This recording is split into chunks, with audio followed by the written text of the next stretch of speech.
Hello అండి.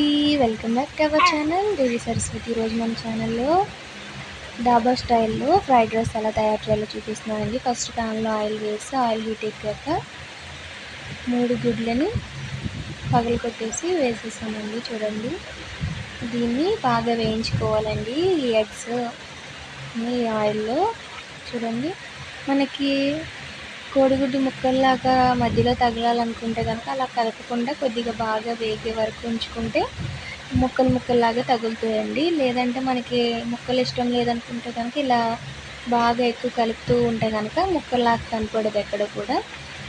అది మీ choice అండి. చూడండి, ఇది బాగా వేగుతుంది కదండి, ఇలా తిప్పుకుంటూ వేయించుకుంటే మాడకుండా ఉంటుందండి.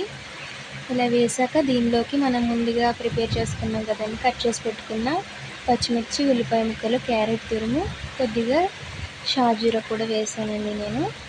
ఇవన్నీ వేసి బాగా కలుపుకొని వేగే వరకు వేయించుకోవాలండి. చూడండి, ఇలా వీడియోలో చూపించిన విధంగా కలుపుకుంటూ వేయించుకోవాలండి. కలపకుండా ఉంటే కనుక మాడిపోతాయండి ఒక పక్క.